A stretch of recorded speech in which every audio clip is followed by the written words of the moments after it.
In today's video, I'll be looking at the Canon Rebel T7. The Canon Rebel T7 is one of Canon's most inexpensive DSLRs. While its older sibling, the Canon Rebel T6, is still on sale, the T7 brings a modest improvement in the number of megapixels, coming in at 24 megapixels versus the T6's older 18 megapixel sensor. Obviously, megapixels aren't everything, so I'll let you know which of these cameras I'd recommend at the end of the video. I'll also compare it to some similarly priced cameras like the Nikon D3500 and give you my recommendations on which camera would work best for you. On the outside, very little has changed. A few years ago, I had reviewed the Rebel T5, and the T7 has really changed very little since. As I just mentioned, it hides a 24 megapixel APS-C size sensor behind its kit 18 to 55mm non-STM lens. The body is built like almost any other Rebel DSLR. It's sturdy and very comfortable to handle. However, it isn't by any means as compact as the Canon SL2 or the Nikon D3500.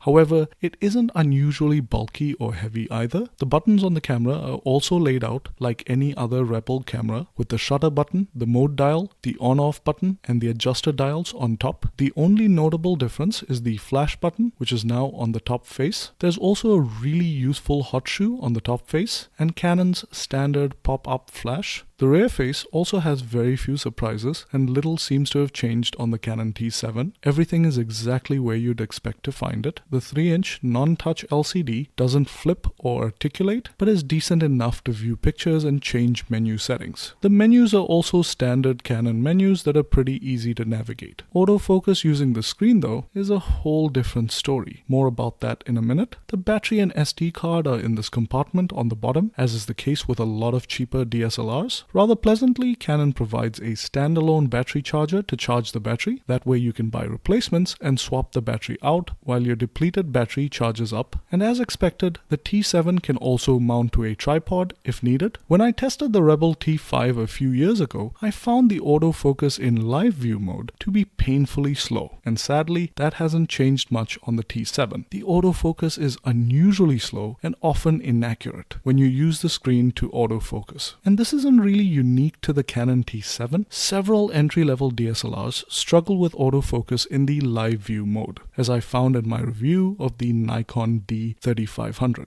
And the only way to get around this is to use the optical viewfinder, which does improve the autofocus quite a bit. However, when you are able to lock focus on your subject, the pictures it takes are extremely well exposed, sharp, and have an overall pleasing aesthetic to them. Very similar to most Canon Rebel DSLRs. All these images were taken with the 18 to 55mm kit lens with the camera in the fully automatic mode, something a beginner is likely to use. The low light shots are also decent, but the optical viewfinder isn't much use in the dark, and the autofocus doesn't make it easy. The Rebel T7 can also shoot full HD video at 24 and 30 FPS. The video quality is acceptable, but again, the autofocus makes it hard to lock focus on your subject quickly and accurately. So getting the right shot is a bit challenging. It does work reasonably well for things like interviews where there's quite a bit of contrast between the subject and the background. And there is no microphone jack, in case you're wondering, so you're stuck with the audio from the built-in mic. The camera does come equipped with Wi-Fi, which allows you to connect the T7 to a phone or tablet and transfer pictures, which is great if you need to quickly post pictures on social media when you're out of your house. And usually the Canon camera app is pretty glitchy on most cameras that I've tested. However, on the T7, it worked flawlessly and even allowed me to control the T7 remotely from my phone. So should you get the Canon Rebel T7? Well, that depends on a few things. For example, if you're able to get it at a substantial discount off its list price and are fine just shooting photos using its optical viewfinder, the T7 can be a decent starter DSLR. However, if you're just starting out in photography and really don't want to invest much in the hobby, the cheaper Rebel T6 is also a decent option. Another good option for folks on a tight budget is the Nikon D3500, which performs somewhat similarly and sells for almost the same price as the Rebel T6. feel free to check out my full review of that camera. However, if you really want to get into photography and need a camera that grows with you, I would recommend the slightly more expensive Canon SL2. The SL2's better autofocus system and articulating screen make for a much better camera that grows with your skill level. And if you're looking for a camera to primarily shoot video, I recommend the fantastic Panasonic G7.